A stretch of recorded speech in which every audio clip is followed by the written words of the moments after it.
It's really an honor to be here in Dunedin. We arrived yesterday from a long, long journey. My colleagues and I make our base in our homes in Atlanta, Georgia, but I was doing meetings in Dallas, Texas, so we flew from Dallas to Houston and did a non-stop Houston to Auckland.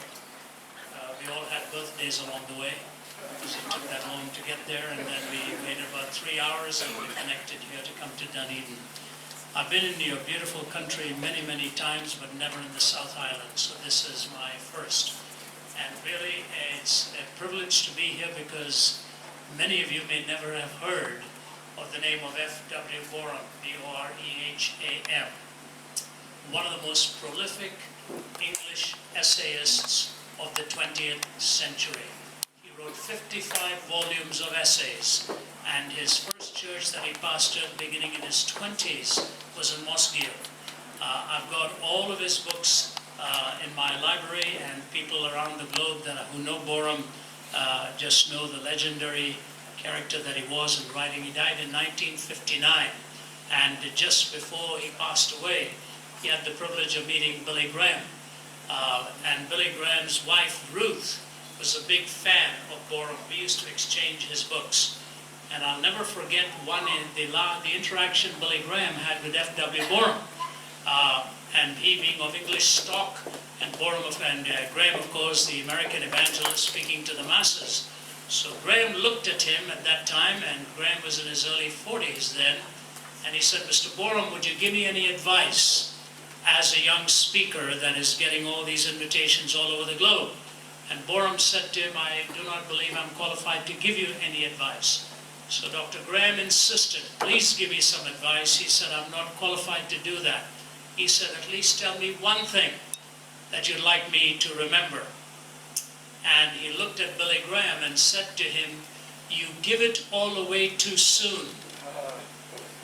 I've never forgotten that line, and Billy mentions that in several instances. Billy, of course, was a straightforward evangelist, and Borum would take you through a tremendous journey of thought before the last paragraph would unfold for you what he was really trying to say. So they were coming from two different perspectives, and I'm looking forward to visiting the place that Borum preached in for 12 years in Mosgiel, then he went on to Hobart in Tasmania, and following that into Melbourne.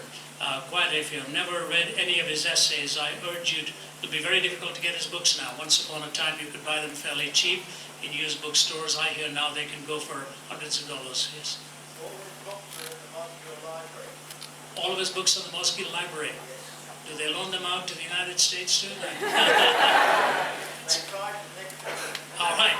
Well, I'm looking forward to seeing them. Thank you for that input. So you're obviously a Borum fan yourself.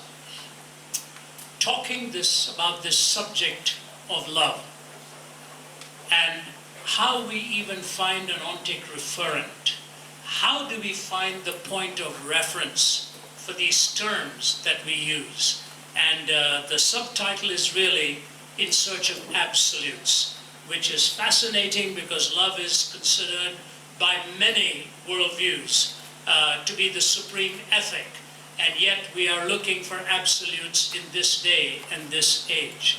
Let me begin with a rather wordy and somewhat convoluted quotation of 2 or 3 paragraphs from the famed writer G.K. Chesterton, who deals with this struggle for absolutes and says it so well. So listen carefully, please. He says, "The new rebel is a skeptic and will not entirely trust anything. He has no loyalty, therefore he can never be truly a revolutionist. And the fact that he doubts everything gets in his way when he wants to denounce anything. For all denunciation implies a moral doctrine of some kind, and the modern revolutionist doubts not only the institution he denounces, but the doctrine by which he denounces it. So he writes one book complaining that imperial oppression insults the purity of women. Then he writes another book, a novel, in which he insults it himself. He curses the Sultan because Christian girls lose their virginity. Then he curses Mrs. Grundy because they keep it. As a politician, he cries out that war is a waste of life. Then as a philosopher, that life itself is a waste of time. A Russian pessimist will denounce a policeman for killing a peasant, then prove by the highest philosophical principles that the peasant ought to have killed himself. A man denounces marriage as a lie, then denounces aristocratic profligates for treating it as a lie. A man of this school goes first to a political meeting where he complains that savages are treated as if they were beasts. Then he takes his hat and umbrella and goes on to a scientific meeting where he proves that they practically are beasts. In short, the modern revolutionist, being an infinite skeptic, is always engaged in undermining his own minds. In his book on politics, he attacks men for trampling on morality. In his book on ethics, he attacks morality for trampling on men. Therefore, the modern man in revolt has become practically useless for all purposes of revolt. By rebelling against everything, he's lost his right to rebel against anything. It's a powerful statement by Chesterton. What is it we actually believe when we denounce a counter perspective? What is the basis from which we bring this contrary viewpoint? That was really the tragedy of the existentialist thinkers, the writings of Sartre and Camus. Jean-Paul Sartre, towards the end of his life, came to the conclusion that his scorching critique of Vietnam and other such things were really not in keeping with the assumptions that he's made, and his life was ultimately incoherent and therefore unlivable. Morality, moral reasoning, is really the assumption when we talk about love, when we talk about things like evil. Gertrude Himmelfarb of Columbia University, that brilliant historian of cultures, in her book Roads to Modernity, makes an astounding statement, and coming as it does from her, a European and of Jewish background. Gertrude Himmelfarb said this: the difference between the Enlightenment in France and the Enlightenment in England vis-a-vis the United States had one basic difference. She said, for the philosophers in France, reasoning, rationalism was the supreme point of reference. They were pointing to the writings of Descartes and so on, how by reason alone they were arriving at their political theory and their ethics. That is, by the way, up to date, and it's being debated right now in France. What do we French really believe, which is being taken into the political arena? Ironically, for the first time in years, one of the candidates claims to be Christian, and the other one calling herself an extreme right-wing, wanting France for the French, and somehow removing any other cultural perspectives. And that is being debated. But she said in the United States and England, there was a difference. It was not philosophy was the foundational platform on which their thinking was built. And this important statement now. She said for them it was not reasoning, it was moral reasoning. So the Enlightenment experience in the United Kingdom and in the United States, Gertrude Himmelfarb asserts, had much more to do with how you arrived at moral theory and moral principles. And that's why the Frenchmen years ago who left France and went to study the United States came back and said, it is impossible to judge the American without first giving the notion that there are people of faith. I don't think this would have been said of our day and in our time, but the founding principles, when you see something like, we take these truths to be self-evident, no truths are considered self-evident today, with barring a few exceptions. But to talk about truths that were self-evident, that we are all created equal, endowed by our Creator with inalienable rights. So before they framed their rights, they built the foundation of how to determine what was right. Rights were the tree that stood on the roots of laws, and the laws were held by this cultural soil of a faith in the transcendent. That was the difference when you go back to the Enlightenment experiment in France in relationship to the United Kingdom and America. In fact, Gertrude Himmelfarb gives one whole chapter to the preaching of John Wesley. Quite staggering to see that historian talk about John Wesley and his impact on two continents. So I want to talk to you about how we arrive from moral reasoning, to the conclusions that we do, but I'm going to turn this whole thing on its head. I'm going to raise this question: can we really talk about the categories we like to talk about without somehow smuggling in a transcendent worldview? We talk so much politically about the right and the left, and we have forgotten there is an up and a down. It was the German philosopher Nietzsche who talked about God being dead and popularized the phrase, and he raised the question, now is there any up or down left? Who gave us a sponge to wipe away the horizon? Will lanterns not have to be lit in the morning hours? How did we accomplish so great a deed? We will have to invent some sacred games, he said, in order to cover up this deed which is too great for us to handle. And Nietzsche went on to say, because God had been evicted from philosophical thought in the 19th century, two things would happen in the 20th century. He said, number one, a universal madness will break out, and number two, he said the 20th century would become the bloodiest century in history. And he was right in one way. Ironically, in his own life, the last 13 years of his life, he swung between sanity and insanity. And the 20th century, we killed more people in warfare than the previous 19 centuries put together. A staggering prediction, because he said we'll be trying to find out if there is any up or down left. So the first question that we have to raise in this whole issue of absolutes is the reality and the mystery of evil. The reality and the mystery of evil. Isn't it fascinating that in the 80s, Ronald Reagan pronounced the Soviet Union as an evil empire? And that statement hit the fan. And if you go to Iran, they have no hesitation at all of referring to the West, and particularly the United States, as sort of the kingdom of Satan, a satanic empire, that quintessential embodiment of all that is evil. So we throw these words around, evil, evil, evil. But academics are now beginning to wonder, do we really have a legitimate category here? In the New York Times, Benedict Carey, one of the journalists, wrote an article entitled, "For the Worst of Us, the diagnosis may have to be evil." And then he says this, "Predatory killers often do far more than commit murder. Some have lured their victims into homemade chambers for prolonged torture. Others have exotic tastes for vivisection, sexual humiliation, burning. Many perform their grisly rituals as much for pleasure as for any other reason. Among themselves, a few forensic scientists have taken to thinking of people as not merely disturbed, but actually evil.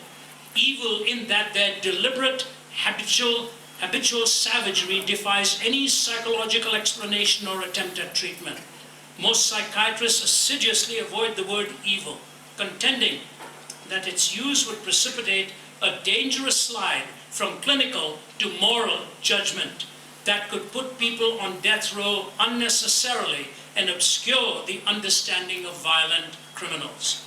Notice the smuggling in of a moral reasoning while debunking moral reasoning. When we're talking about morality, he says, the danger could be, rather than clinical judgments, we make moral judgments, and somebody could needlessly be put on death row. What would be wrong with that? It would be morally unacceptable. You see what has happened here? In trying to do away with a moral judgment, he's actually making a moral pronouncement. And he goes on to say, in an effort to standardize what makes a crime particularly heinous, a group at New York University has been developing what it calls a depravity scale, which rates the horror of an act by the sum of its grim details. And a prominent personality expert at Columbia University has published a 22-level hierarchy of evil behavior, derived from detailed biographies of more than 500 criminals. We are talking about people, he says, committing breathtaking acts, who do so repeatedly, who know what they're doing, and are doing it in peacetime, under no threat to themselves, said Dr. Michael Stone, the Columbia psychiatrist, who has examined hundreds of killers at Mid-Hudson Psychiatric Center in New Hampton, New York, and others at Creedmoor Psychiatric Center in Queens, where he consults and teaches. And he says this, "We know from experience who these people are and how they behave, and it is time," he said, to give their behavior a proper appellation. And so he goes on, and the article continues that way. One of the paragraphs in a book written some time ago on evil quotes Rudolf Hess, the commandant at Auschwitz. Here's a paragraph from his biography. I was really not properly conscious of the first gassing of human beings. Perhaps the procedure as a whole made too much of an impression on me. I remember much better the gassing of 900 Russians soon afterwards in the old crematorium, since using Block 11 would have caused too much trouble. While they were still being unloaded, several holes were simply knocked through the earth and cement ceiling of the morgue. The Russians had to undress in the outer room, and they all went quite calmly into the morgue since they had been told they were to be deloused there. The whole transport walked right into the morgue. The door was locked, and the gas poured in through the openings. How long the killing took, I really do not know. The hum could still be heard for quite a while afterwards, however. When they were thrown in, people cried, "Gas!" and a great roaring began and a rush to both of the doors. They withstood the pressure, however. After several hours, the room was opened and aired out. Then I saw the gassed corpses en masse for the first time.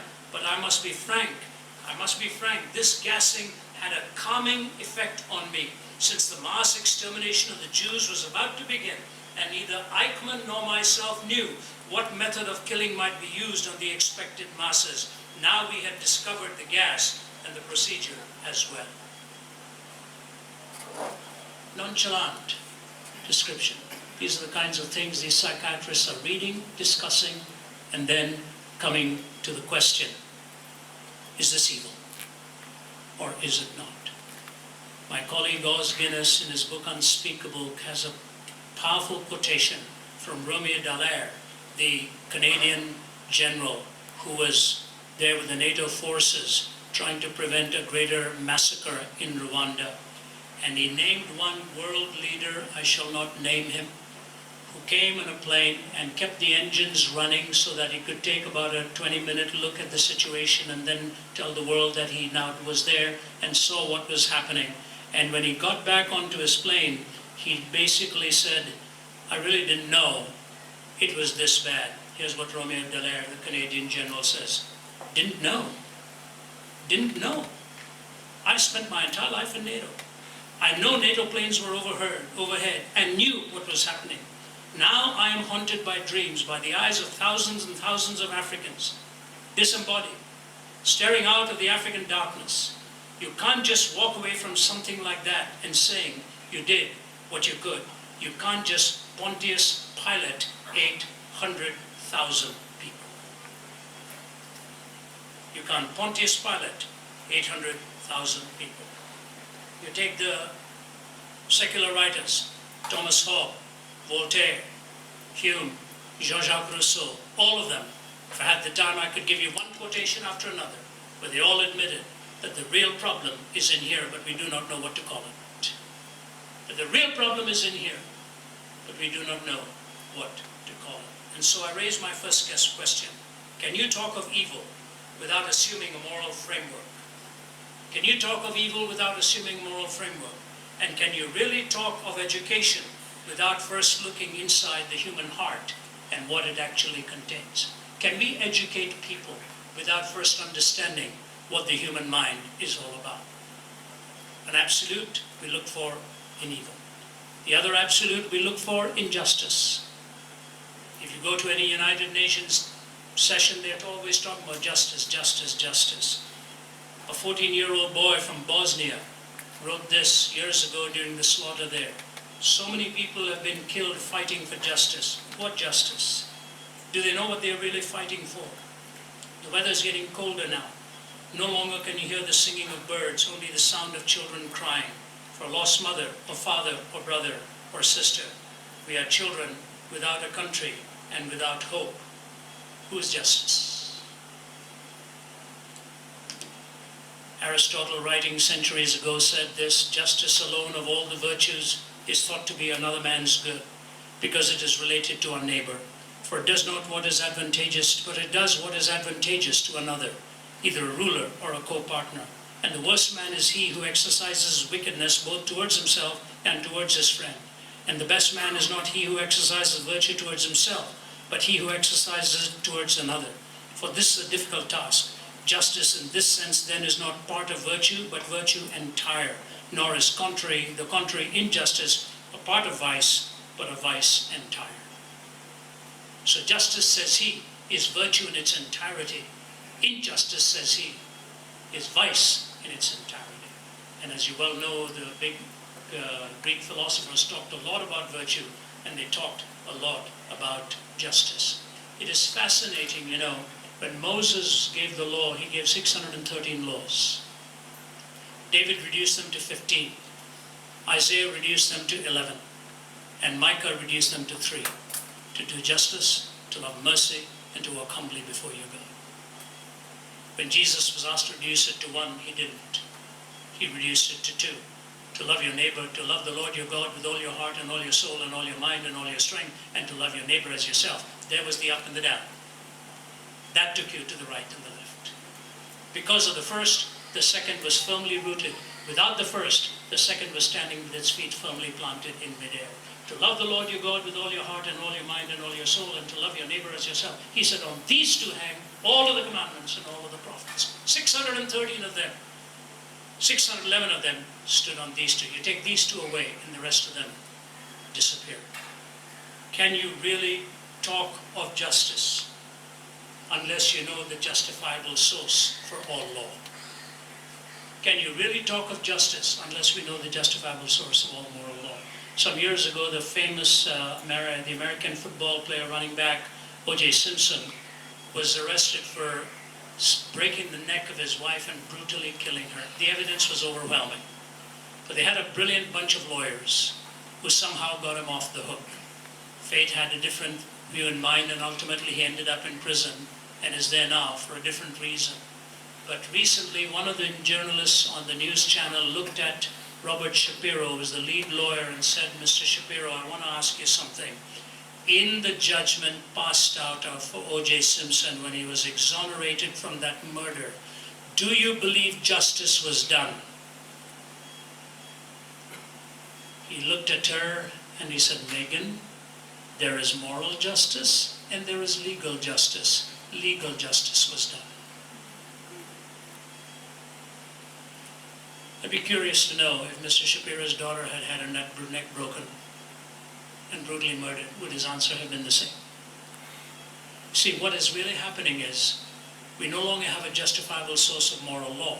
And when you don't have a justifiable source of moral law, all you have left is law. And then you've got the brilliant prevaricators and wordsmiths who are able to monkey around with language and make even the most heinous crime look very simple. And that's why one psychologist says ours is an age where ethics has become obsolete, superseded by science, deleted by psychology, dismissed as emotive by philosophy.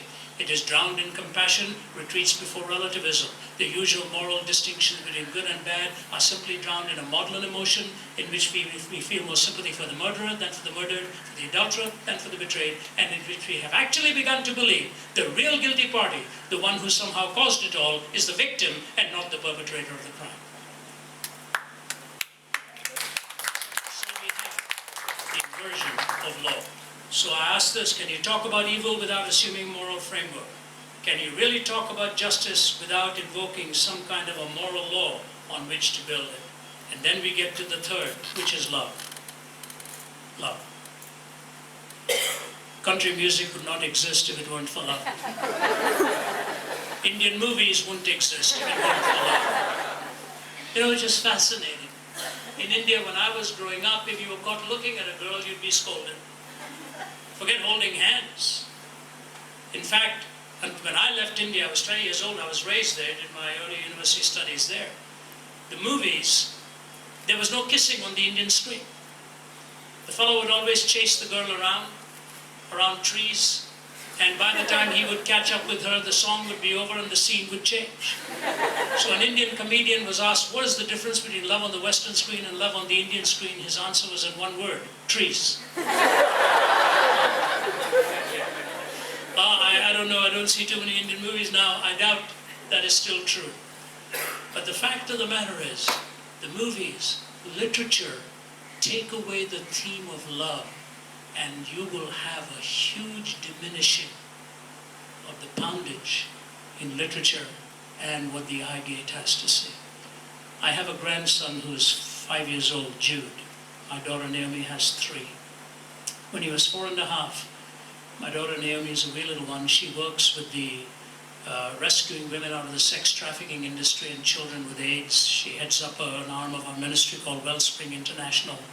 She does an amazing work. She walks into the brothels of Amsterdam, of Bangkok, and all of those, and they know her now. They'll just close the door. They'll entertain her for about 15-20 minutes. She'll even pray with many of them and watch their tears flow as they tell her who owns them and how much in fear they look. She's a remarkable young gal. As soon as she graduated from university, she left to the mountains of Jarabacoa in the Dominican Republic to work with orphans. And that was her dream. She gave up a job at the White House and is now working with the underprivileged and those sold into sexual slavery. She's a beautiful mother. A little boy, Jude, was watching her when he was just 4.5, and she was going around the house looking for her car keys and couldn't find them. And she slapped her forehead and said, "I must be losing my mind." And Jude came and stood in front of her and said, "Mommy, whatever you do, please don't ever lose your heart, because I'm in there." A little boy of 4.5. When my father-in-law, an engineer and a Second World War veteran for the Royal Canadian Air Force, my wife's Canadian, when he passed away a few years ago at the age of 85, he went silent for many days and didn't speak. I had gone away for some meetings and I was trying to fly back in time during those days, but he was silent. Just after I landed, my wife said, "You missed something beautiful." Dad spoke again. She said he opened his mouth and he spoke. He looked to the ceiling and he said, "That's amazing, simply amazing." And then he looked at his wife of 60-some years and said, "Jean, I love you." And he was gone.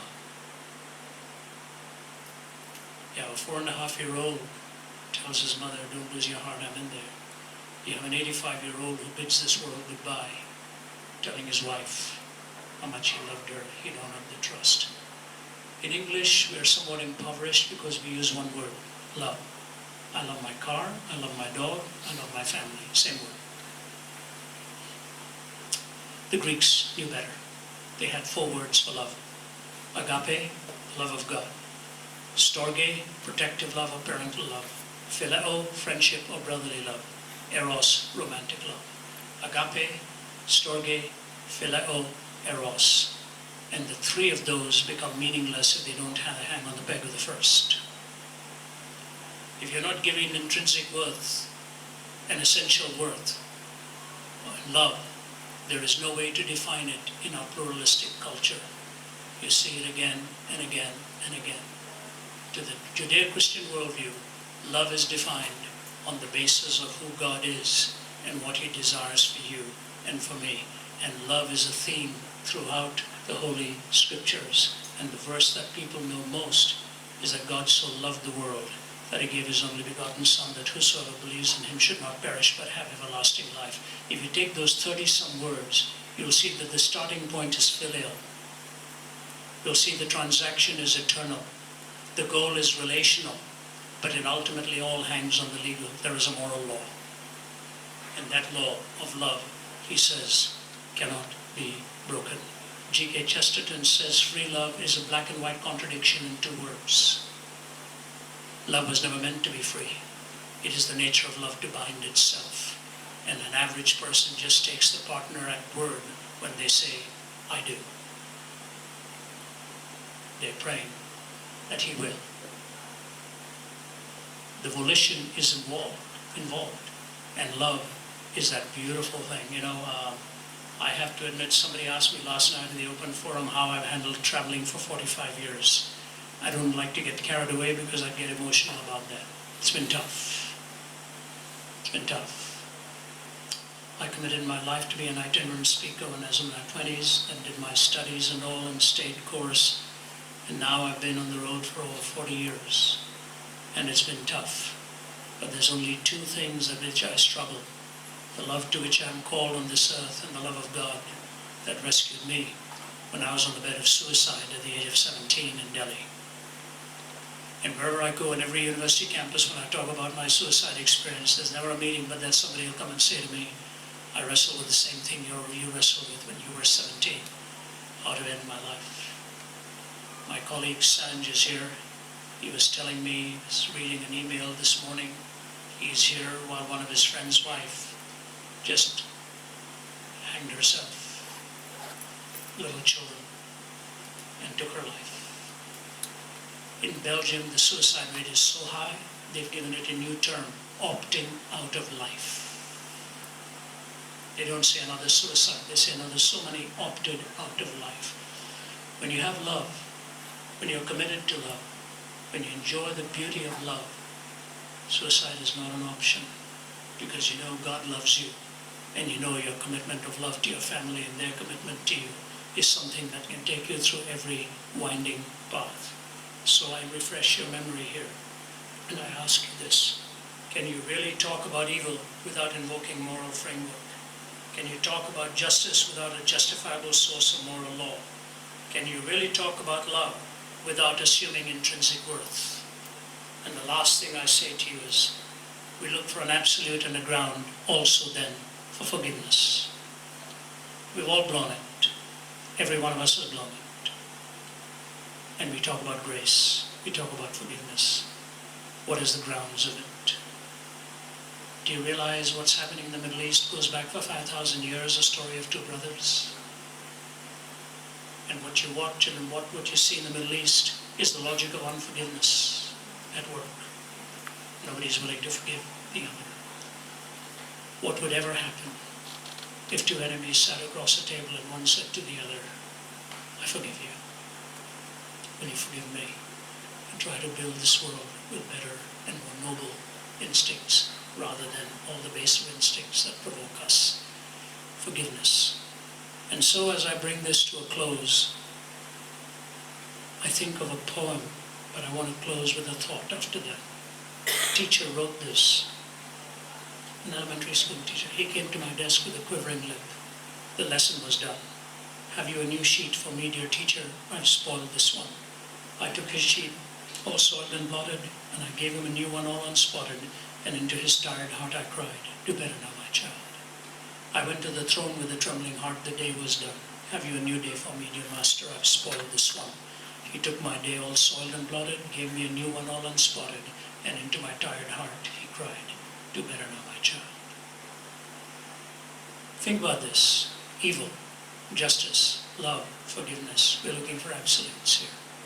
There's only one place in history that I know the four converged.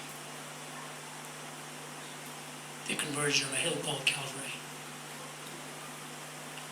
where God's love was demonstrated. Justice was clearly formed. Evil was seen for what it was, but forgiveness was offered. Father, forgive them, for they don't know what they're doing. God is our absolute. From him come all of our definitions. And I say to you, when you know him, you have reason to love your fellow human being, regardless of what the past is. But more importantly, we look to the future based on a place called Calvary, where Jesus offered himself for mankind, for you and for me. Why am I a Christian? It's the only worldview that I know of which brings together the coherence of all of these struggles that we have relativized when they're actually absolutes. But the grace of God triumphs and overpowers all of our frailties and rescues our mind and rescues our heart. It's really an honor for me to be here at this university, and thank you for giving me your lunch hour and patiently giving me a hearing. May God richly bless you. They'll tell you what will happen next, but my colleague Dan Patterson from Australia will join me on the platform in a little while, and we will take your questions. He will take all the tough questions. I will take all your questions about Indian food.